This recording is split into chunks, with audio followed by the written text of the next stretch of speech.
Hello and welcome to episode 11 of the Portadown TV show. I'm Neil and alongside me as always I'm joined by Dave Wiggins. Dave, how are you? Doing very well, how are you? Yeah, I'm not too bad. Joining us today, we're thrilled to be joined by former Portadown midfielder Michael Gault. Michael, how are you keeping? Not too bad. Thanks for the intro there. Yeah, good. All good with me, yeah. He didn't even mention Linfield Crusaders. Anna United. Who else? They don't count. Here, Michael, we usually do this and it's usually dark, but we're doing it in daylight here. It's Thursday night at 6:00. I believe you have a big announcement for the Anna supporters there. The Anna supporter for the Anna United supporter. I'll just show you here now. You can see it there. So, no, Kieran McGurgan's a good friend of mine. And I've got a bit lazy the last couple of months or last year. I think everyone has. So they're back in training tonight. So I'm going to come up in here and see if my leg's still working. Get out in this training pitch and see what I'm like. I think Mark McAllister actually is coming up tonight now. So this should be really entertaining. Unbelievable. So tell the truth, right? Anna United, Linfield away in the Irish Cup this year. Mark McAllister, Michael Gault. Is the big return on like? I think it's too late to sign, isn't it? Like, but no, I couldn't look myself in the mirror. I went and signed, played in the Irish Cup against Linfield, especially when I'm back at Linfield now. Like, so it might be a good thing if I actually play with them. But no, I thought in an ideal world, I would love to, like, but I think it's too short notice, and I think it's really a one-off match, basically, because Anna's not going to win. Let's face it, and a lot of their boys are dedicated and work hard and all up here, like, so I wouldn't feel right in taking someone's place, like, so I'll come down and I'll be cheering them on. Like I'll come down and watch the match as a neutral. Like, and definitely give Kieran, he's a great lad. He's worked so hard here at Anna. Like, so he's just like back and forth in this here game now. So it's a real. When does Anna United get a chance to go to Windsor Park and play a one-off match against here? So that'll be a bit of unfair criticism, I think, from all quarters. Whatever, I can understand that point of view as well. With clubs pulling out, whatever, like the way they've been treated by Linfield and FA now, but. I've spoken to Kieran at length about it, like, and he's just a good opportunity to go and play the game. I'm thoroughly behind him. Surely, if Scotty McCordick's still going to be running about, you could still lace up the boots and give it a go, like. 100%. I thought Scotty was done when I was done here, and I was telling him, but for some reason Kieran kept him on and got rid of me. So I don't know what does that say.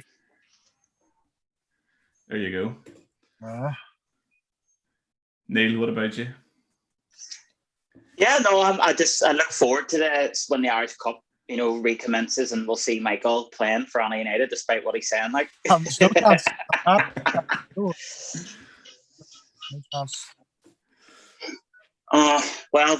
we'll crack on then. Yeah, better crack on. Where can we start then? It's been it hasn't been a particularly great week now, has it?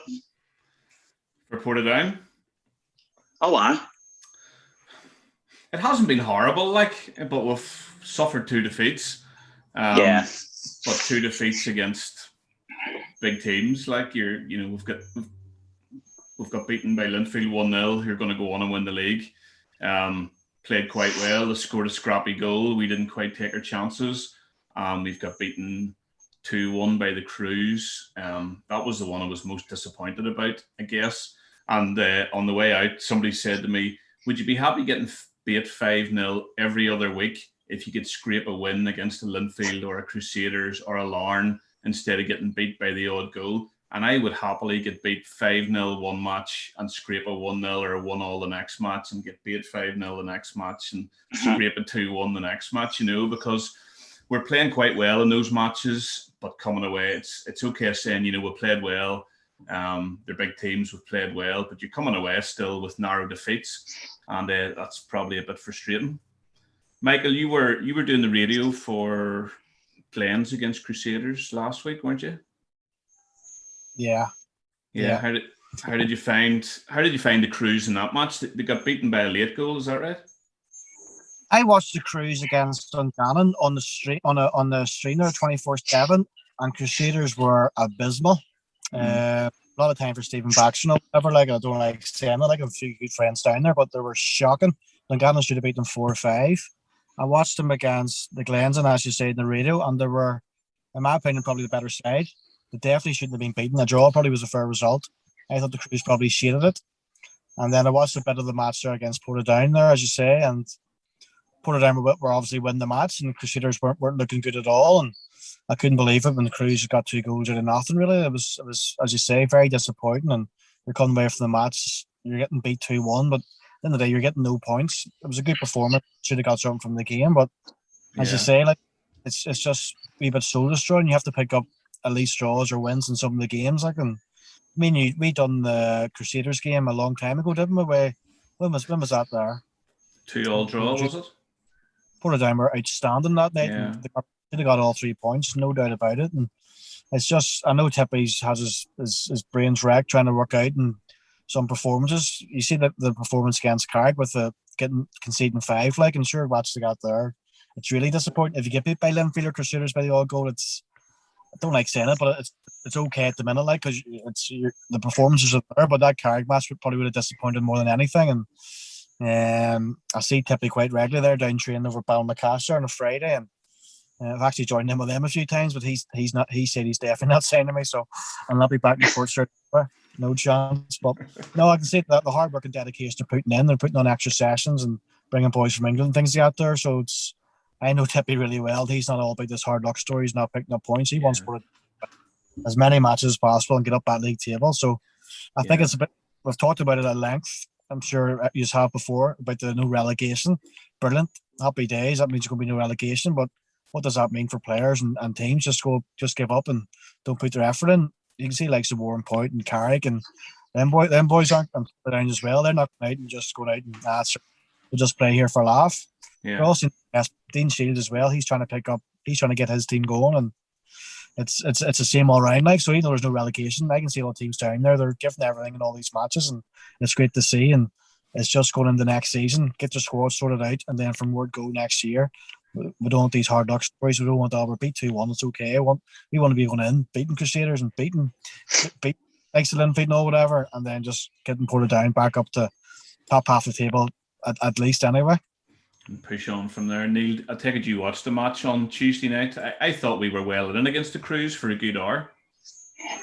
Yeah, I thought we were excellent, and then do you know what? I was so disappointed with how it ended up because it was like we switched off for like 2 minutes and we got punished, and we've got nothing to show for it now after a really good performance because Crusaders are on a shotgun run at the minute. Well, they were up until they played us, and it was I really thought they were there for the taking, and it obviously just didn't transpire that way. But I just thought I thought we were really solid at the back and all as well, and it was looking good. And just one of them things. If you don't take your chances and stuff, you know you're obviously going to end up empty-handed, and that's what happened. But it was a real open game. It was end to end, and both teams were kind of passing and moving and creating opportunities. We took ours, and Crusaders didn't seem to be able to make the breakthrough. And then when Stephen Baxter brought on, it's effective, but he brought on Jordan Owens, and for the last 15 minutes, 20 minutes, then he went long ball. And flip, it is effective. Like, it went from our centre halves heading every single ball away to battling for the ball, really, with Jordan Owens and other players. And it made the difference at the end of the day. And as soon as they got 1 goal back, we've got young players. Their heads went down a little bit. Then very quickly, it was 2-1. Very quickly, we gave away a penalty. And obviously, Jacob Carney made a great save. But yeah, that one felt like the stuffing got knocked out of us more than getting beat 1-0 by Linfield. Like. Yeah, no, I would agree with you. But another thing, like I've said it before that many times, we need to stop giving away penalties. Like, I know some of them have been really harsh, but come on, like you're just literally giving the opportunity to the other team to give them a goal.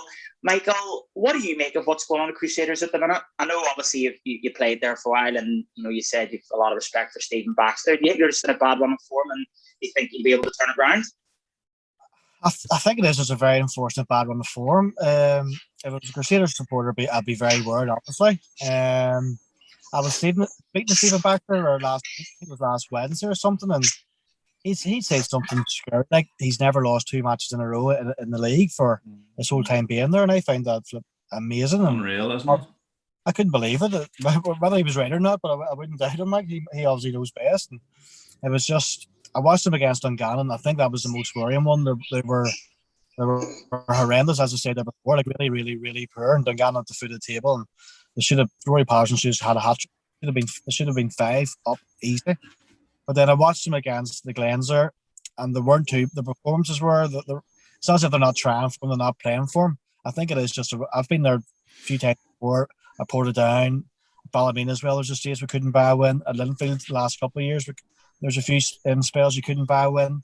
And I say the same thing to Stephen Baxter. See, the harder you try, the worse it seems to get. Those players aren't going out there not trying and just walking about the pitch. Well, they actually are trying, but believe it or not, sometimes the harder you try in football, you feel like they have the weight of the world on your shoulders, and you just feel so happy and you feel lethargic, and you're thinking, flip, this can't get any worse. And a lot of it's in the mind, psychological and confidence as well. And I've always said, if you feel of confidence, you very rarely have a bad game, but your confidence is rock bottom. It's very hard to go and get the ball off the back four or go and even a 10-yard pass, even something as simple as that. It's very hard to do. And as maybe just one or two players a bit of low confidence, you can get away with it. But the whole squad seems to be very, very low in confidence, and he seems to be rotating the team week in, week out, whatever, and they can't get a run of games together. And I think just going by, I think that it was a massive 3 points to get against Portadown there on Tuesday evening, and the performance against Glentoran was a lot better. So I'm sure he'll be thinking to try and get them back up the top 3 or 4 and push for a European place. But again, it's just, I wouldn't. Stephen's a great man. He's very like David Jeffries. Maybe not tactically, he's going to outplay you and do this and do that, whatever. You said before about the tactic, the Jordan Owens, or if Adam Leckie's playing it, it's Irish League at the end of the day. It's very, very effective. You're getting the ball from A to B quickly. You're playing the opposition half. You're playing off knockdowns, and it's worked for them. They've won league titles playing like that at Linfield as well. When we played it as well, we got the ball to Glenn Ferguson and Peter Thompson very, very quickly, and it worked. So why would all of a sudden start playing all this fancy football out from the back and wee triangles in your own penalty box? And I just don't think we're in the right league to be doing things like that there. But just going back to the point you asked about just Crusaders, I think it is just a wee bit of bad form and low in confidence, and I think they've got too good a squad there and too good a manager and things like that there not to be sitting with no wins in the last 5 or 6 games or whatever it was. Yeah, they've a quality team and a quality first team squad there for sure. You mentioned Dungannon and Rory Patterson there, who obviously came on the other night and got sent off and whatever else. Missed a penalty, did he, after 15 minutes or something? I'm not right. But he's a Ballymacaster. He must have had about flipping 8 penalties for us, and I think he missed about actually just round the corner there. What do you call it? It's not what do you call the team there? Just across from what do you call him? Bourneview, sorry. Bourneview young man, aye. Missed a penalty down there last time we're up and all night, but he was brilliant for us and brilliant player. He's one of my good mates, like, but Tell me this, Dean Shields, do you think he realises what he's taking on there? I think obviously you're still the top side of Northern Ireland football, so I think he's jumping at the chance to go and get an opportunity. And I think, speaking of the likes of Michael Carville and Mark Patton, all them boys well, and they've seen that they're banning the Asians all good. It worked against Crusaders, and I actually came back thinking, wow, that's I haven't seen that in the Irish League before. That's outstanding. In the next 2 games, 9 goals against Ballymena and Dungannon, and you're thinking, forget about it. We're in the Irish League here, so don't be.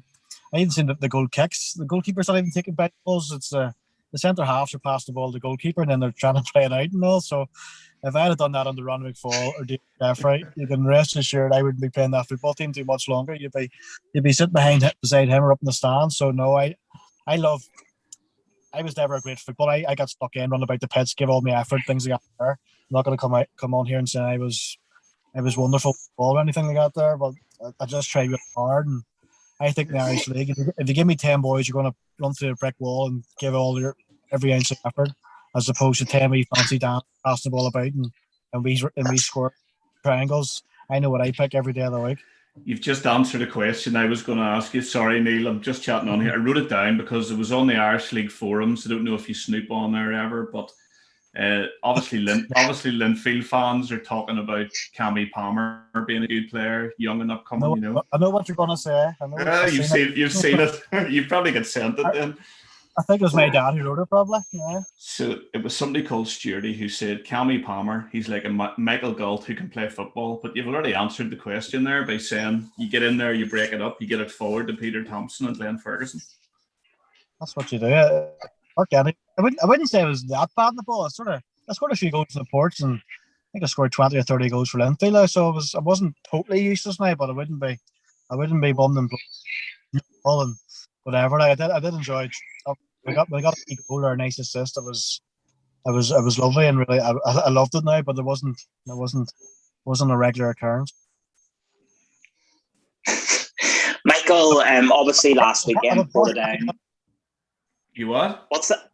I would bust anybody but in the tackle, no bother. That was my pride. Funny you say that. Just before we bring Neil back in here, you're on Darren Potts' podcast, the Pottscast, last week. Yeah. Flip, you did some talking on that. It was near a 2-hour job, wasn't it?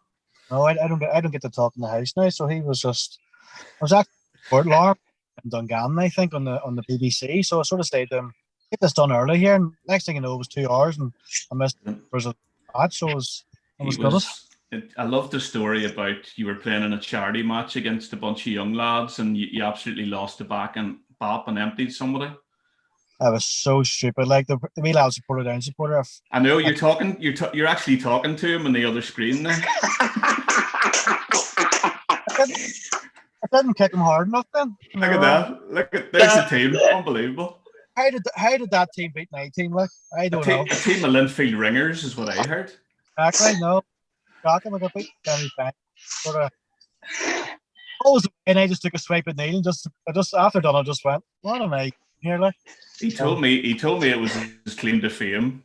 Anyway, he's happy enough. I didn't kick him hard enough. He got the stud marks tattooed onto his back permanently there. Anyway, so Wasn't one of them anyway. Put it like that. Ah, sure. It was all fun and games. I remember that.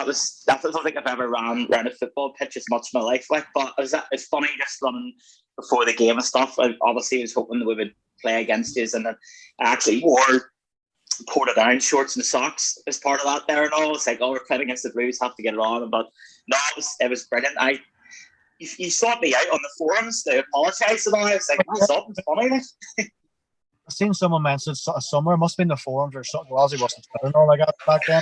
I think someone, and I didn't actually because I'm going to get in trouble. I actually generally felt I was really stupid to do, like, and that's not the pits and all used to get stuck in, like, but we never would have done anything like that there.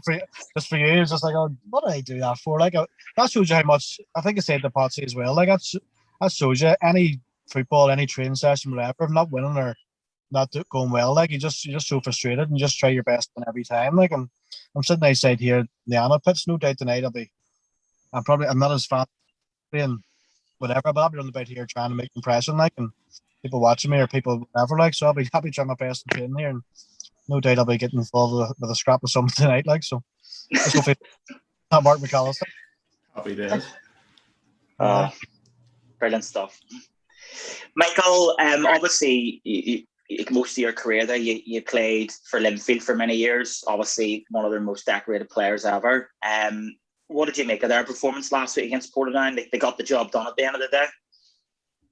Yeah, they got the job done. It's about big titles. Again, you want to get a team who plays extra football and you just love to watch them week out and the drop points here and there. It's about winning the league title and to Portadown. It'll be easy. The last match at Shamrock Park when Linfield won 2-1, Portadown were very unlucky not to get at least a draw from that game. I was very impressed. Shane Toll was in the commentary. It was and Dave there. It was a brilliant game. And again, I knew Linfield wouldn't go down and beat Portadown 3 or 4, whatever. I knew it'd be very, very tight, and it could have been one goal winning it and Portadown everything. And I'm sure Linfield and David Hickey just delighted to get out of there with 3 points and just marches them on the lead. We're down to 10 to go, and Linfield was it 6 points or maybe many points together from Coleraine, 5 or 6 maybe. Games in hand. It might even be a couple more, but there's Coleraine have a couple of games in hand or something like that. Yeah. Linfield have got 10 games left. Linfield win 7 games out of the last games. I think they're going to win the league. Like, so that's all they've played brilliant at times this season. I've watched Shane Lavery. They've been outstanding. Kirk Miller. They've been brilliant. They're free to do that there. So I just go out and just prove they can win matches. Pick up 3 points, be relentless, and then come the end of the season, they'll say they're probably going to be league champions, and they don't go down. They've had a few freak results this season. I think Carey came back and drew with them. They're beat by 1 point, so they'll be looking at some results. They should be thinking they should be further ahead in the league, but it's just a very exciting campaign this year, and by all accounts, BBC were telling me that we'll definitely get 38 games played, so there'll be no one maybe fans. It's going to be 38 games, and albeit Tuesday, Saturday, basically the rest of the season and most of the season, you still get a fair winner because we'll have 38 games played and everyone plays the same amount of times, so they'll be worthy champions. Yeah, 100%. You're saying there about Shane Lavery. I think he's outstanding, and I was delighted that he was called up to the Northern Ireland squad, and he made an appearance against Italy and then started against CSA. But I was actually really disappointed that he wasn't there last night. He didn't get a run out. I think he's quality, and I would actually start him for Northern Ireland, to be perfectly honest. But he's a quality player, and I think most people would expect Linfield to go on and win the league here, albeit they play Coleraine here on Sky next week, yeah. And that's a massive game. I think if Coleraine win that, you just never know. But if Linfield don't lose that game, I'm not saying they'll go out to not lose, but they'll obviously want to win. But I think if Linfield even did draw that game, I pretty much think it's a guarantee that they'll go on to win the league. I always struggle when Irish League players are playing for Northern Ireland. Like, I definitely booed Andy Smith, and I've definitely booed Gary Hamilton on the Windsor Park pitch when they've got Northern Ireland top on, like, because Portadown first, Northern Ireland second, as far as I'm concerned. Sorry, go ahead. You better not boo me when I got my international call-up. I came on for the most decorated British. What does Steve Davis record? The most capped British player? 126. What was Mike? The famous. We've got 127 caps between us. I come on for Steve Davis. Was it in America? No, it was at Windsor Park. We played Georgia under Nigel Worthington. So that was my claim to fame. I got half on the pitch, one for Steve Davis.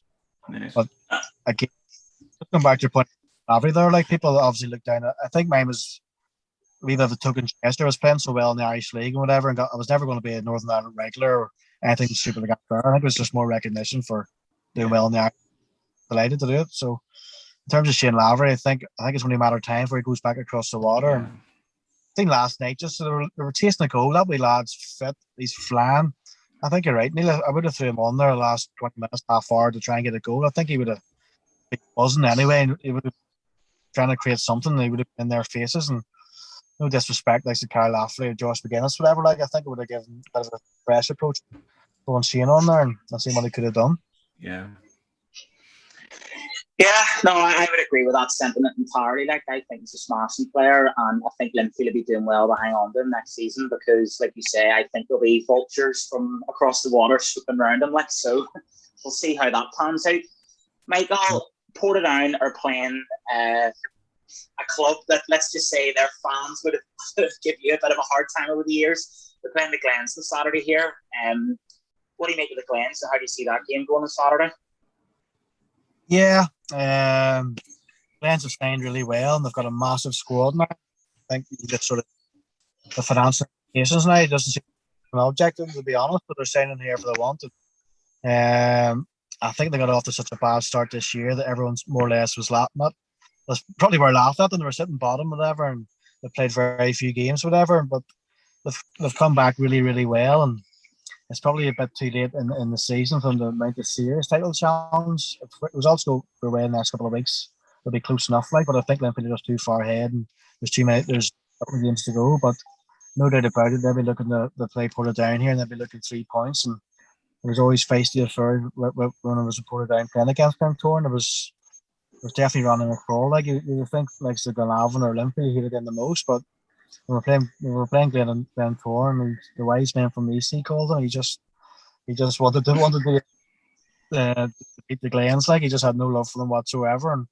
And but this season you've just seen how much they've improved their squad, and I think you'll not tell the effects of that there until next season.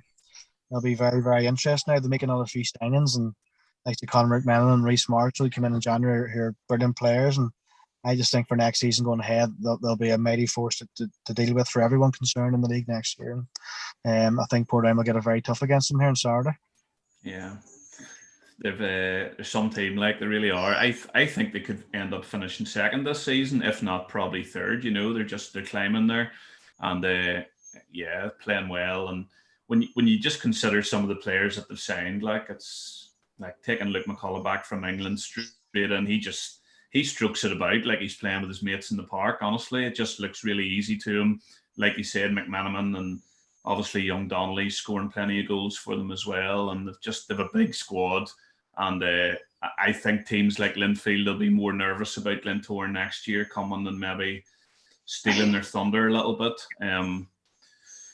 There's plenty of money there as well. So, and obviously Mick's got big plans for a new stadium and all that kind of stuff. So Glentoran are definitely on the up there, and I think they'll make Linfield a little bit nervous in the couple of seasons ahead.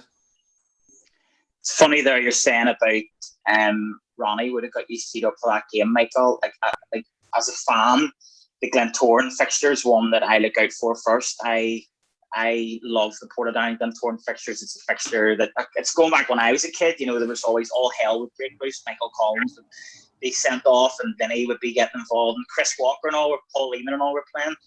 And the Oval's actually my favourite away ground, believe it or not.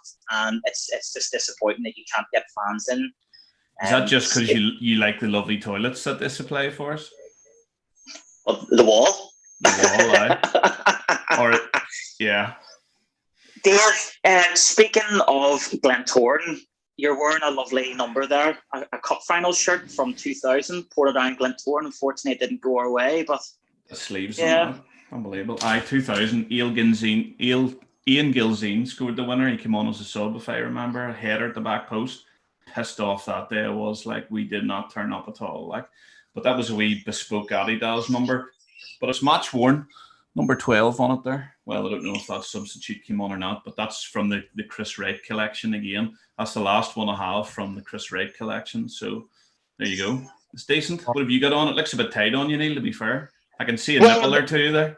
It's very apt because it's from 2009, which was the same year that Michael kicked me in the back. And he quoted on the podcast the other week that he kicked the smallest person on the pitch, which is probably why it used to be a small, but I think I'm bursting out of it now.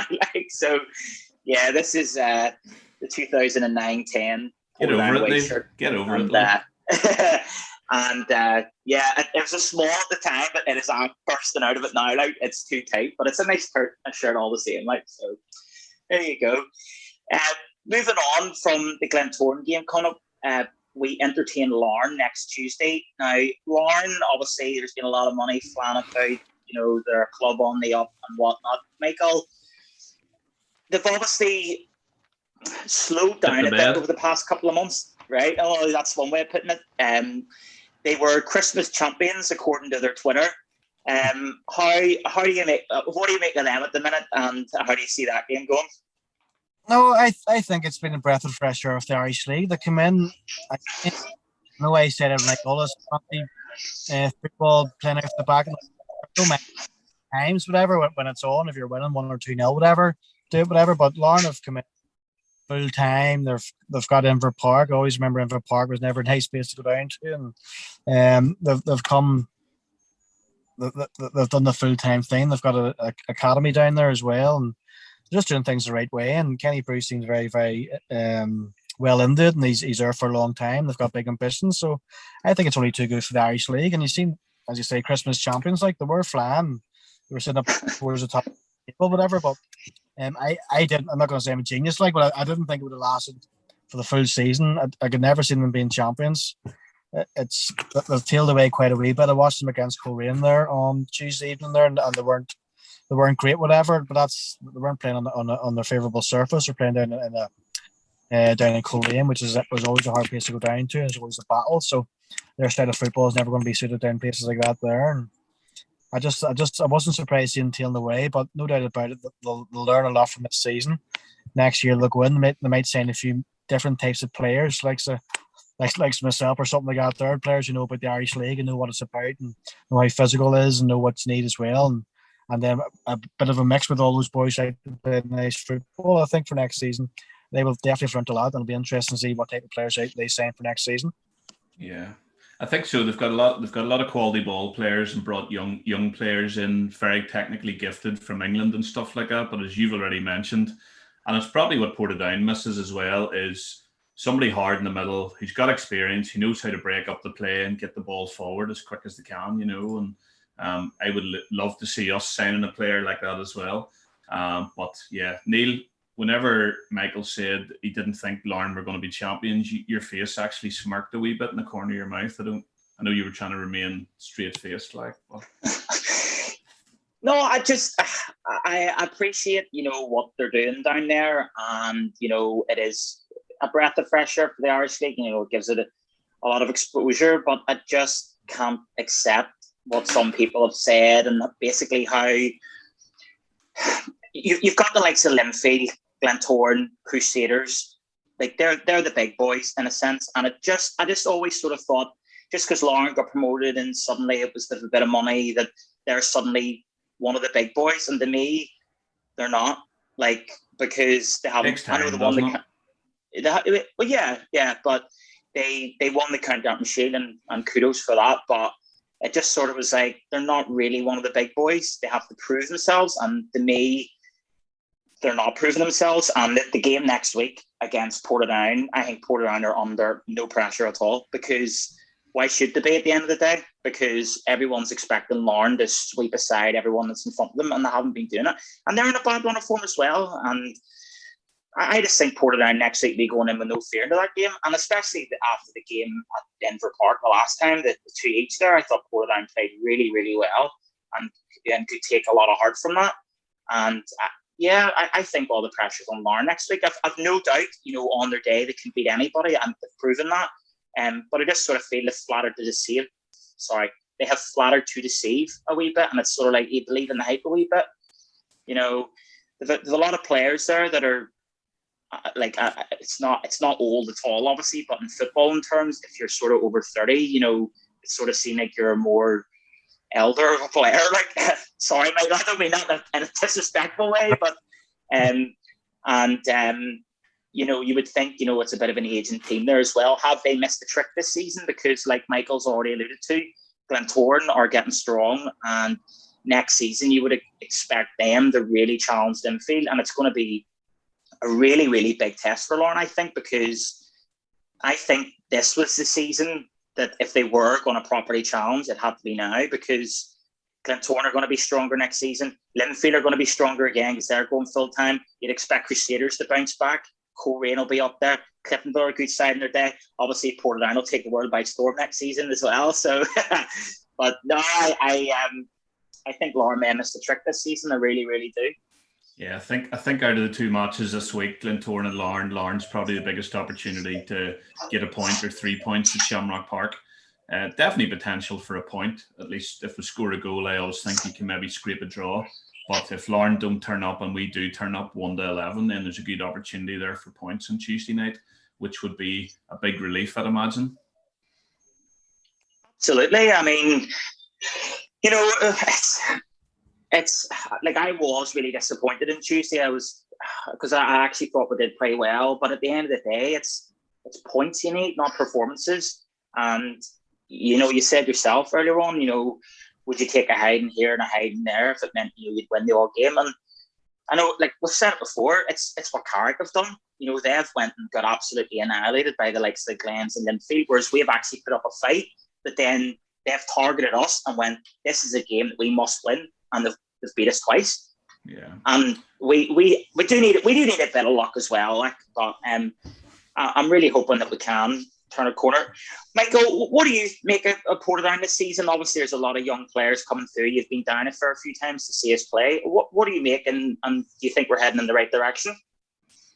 No doubt about it. Yeah. What that's all about. He's a great lad, and he's wanting to do very well for Portadown. He's got them up, whatever, and I think for the years ago, he renowned for signing really players. I think that's cool. Probably when I was sort of left, whatever that period of time, Portadown were on their way down, whatever, through no fault of their own, and I think it's taken a bit of time probably to get back up, but it's definitely taking the slow process, and it's not going to be a quick fix. They're in the Premier Division now. They've got a good manager.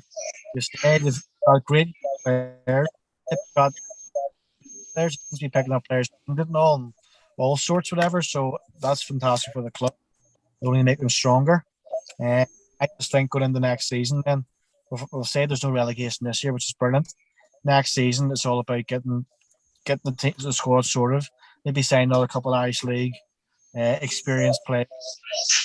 Do the jobs that's needed to be done in Irish League football. But again, it's definitely going in the right direction. Very exciting place to be around. I've seen them. I know where they train. I've been down, as I said, training and watching whatever, and it seems to be a real buzz about the place. And it's just next season is going to be massive for Portadown. And just look at some of the performances they put in. Like, again, against Linfield Crusaders down at Larne, they win and the job. But just back to the fact of Carrick go and get tanked six whatever. Following week, go and beat a team 1-0 and they get 3 points. Where it's must be very demoralising when you're looking around and you're sitting sort of at the same place in the table as like the Carrick, whatever. I think Portadown are the better squad and the better start 11 anywhere. But again, this season's just about feeling their way back in the Irish League, getting established, and then going from next season, right? Can we start targeting that top 6? Can we win it? Can we do things like that? And I think Tippy's right man in the job, and obviously Big Muskelly helping him as well. Like the right people in there, and it's just about building up in the squad and progressing every season as much as possible. Yeah.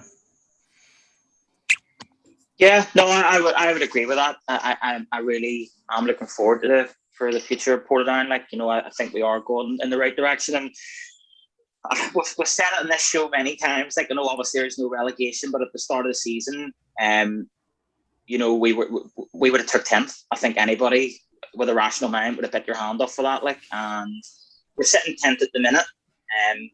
It would be nice to get a few points on the board out of these 2 games. It's obviously 2 games where we're technically not really expected to get anything, but again, like we said, it'd be targeting the Larne game. But as you always say, Dave, we play better against better teams. So 100%. And then they beat us 1-0. But here, Michael, obviously, before we let you go here, obviously you've got Alex in here tonight. I just want to ask you one thing. We're harking back the 2015 Irish Cup final. Hold on. I had 40 minutes. I had 40 minutes on the clock for 2015 Irish Cup bingo there. So that's a favour to me. Like. The people need to know. I thought Michael would have brought it up, mind you. No. I was like, I listened to the podcast the other week, and Potsy's one of my best mates, and I thought your interview was superb, and you know, you were chatting about Portadown quite a bit, and then chatting about the cup final. But obviously there were problems behind the scenes at Portadown, but the Irish Cup final, just what happened that day to me was just an absolute travesty of justice, and it sort of sent the club into a negative spiral after that. And listen, you were the player that got fouled. Talk us through it. What happened?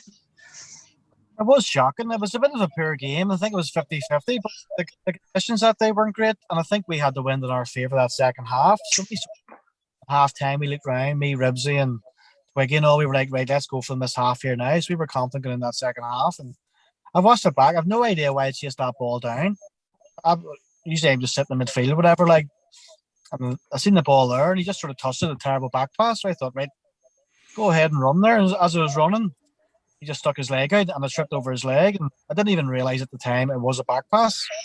Yeah, I was lying on the ground, complaining to the referee, like, free kick, like, obviously didn't give it, so didn't even appeal the back pass. And before I knew it, Elliot Morris had the ball. I think Elliot just got rid of it quickly because he knew just get rid of this ball here and hopefully just avoid all. That